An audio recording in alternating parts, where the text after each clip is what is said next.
Morning students, welcome to online classes.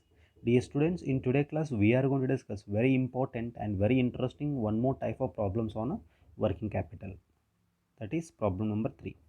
Let us start with problem number 3. Following is the cost structure of product X. You are required to find out working capital required. So they are given product X, the information is given. So based on the product X information we are going to prepare a working capital statement.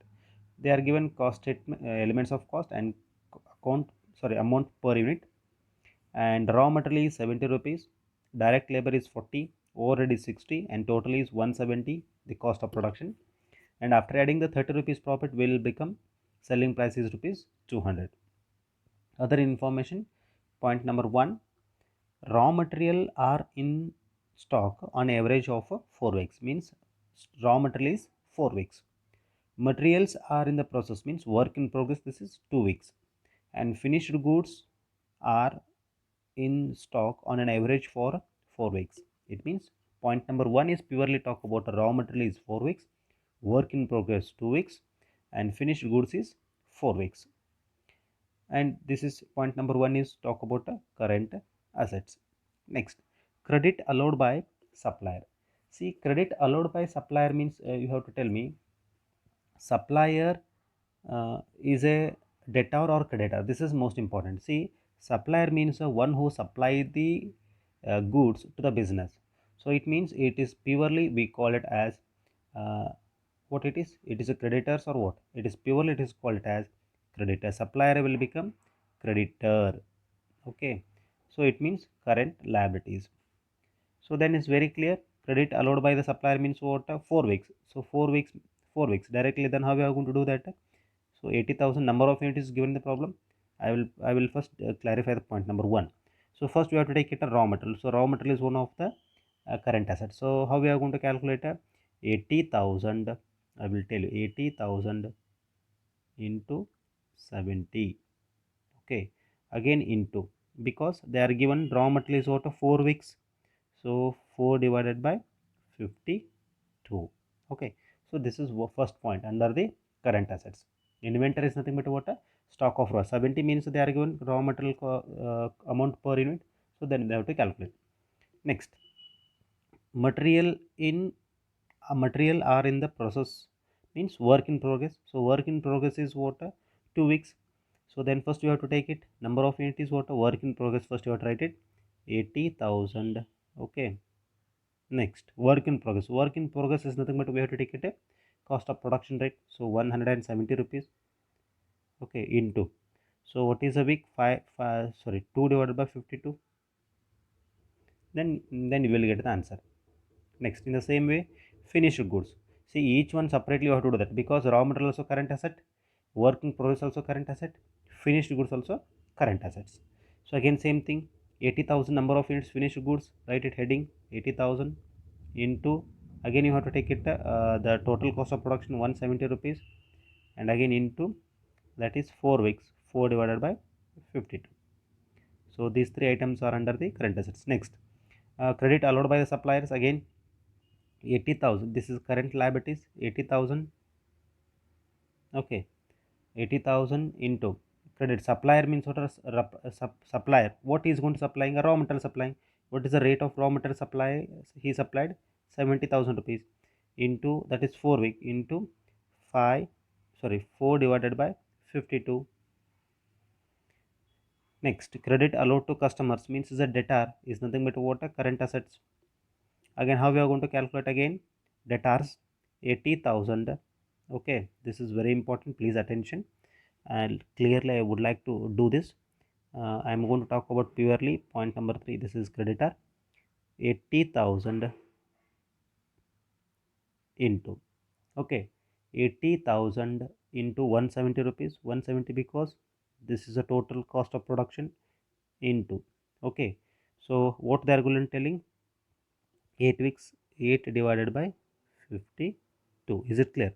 But still the work is not good, because they are given one more information here. This is sixth one. 1/4 of the output is sold against cash. It means entire sales, 1/4 is what? For example, I will make it a one small clarification. Say this is the poor part. Apart from 4 part, one part is to be what, in cash. So if you made in cash, so the question is not arise.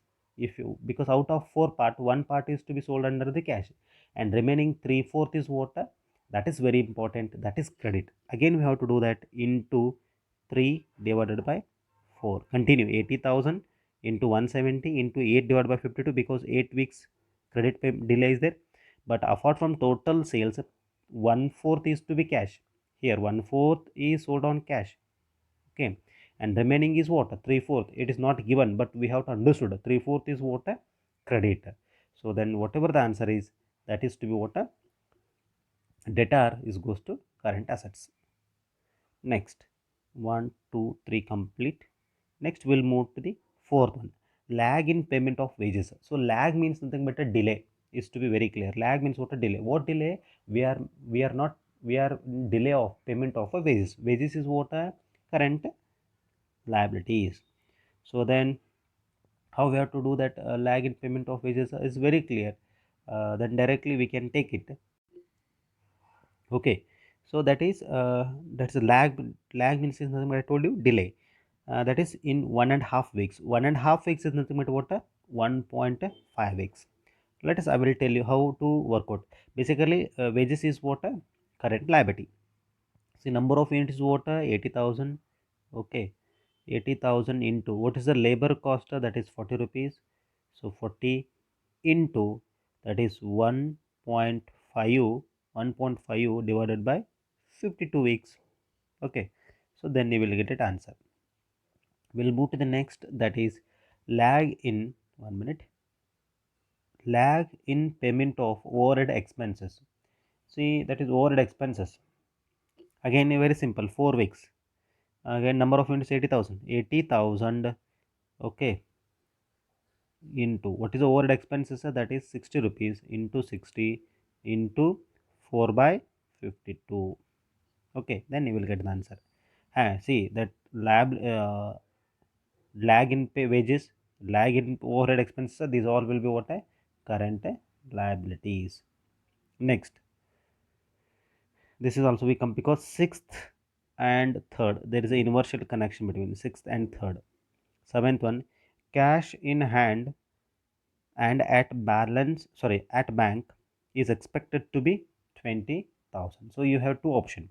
So whatever cash in hand, it to be expected to maintain 20,000. So you can maintain as a current asset. So as in the previous class I told you, after A minus B means after current assets minus current liability, if there is any cash balance expected to be maintained, we can take it after that also. There is no need to like that, because cash in hand at bank is one of the purely current assets. So a total of all current assets, then we can take it one more is what, add cash and bank balance to be maintained 20,000, we can write it.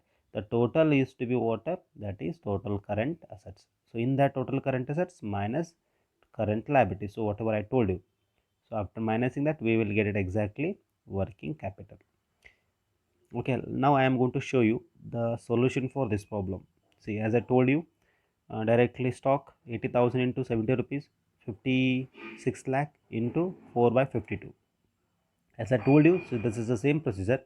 According to my procedure, as whatever I explained in the same procedure, also we work out. Just you note down that, and just you look it, you will get the answer. Okay, thank you. We will meet in next class with a different problem. Thank you.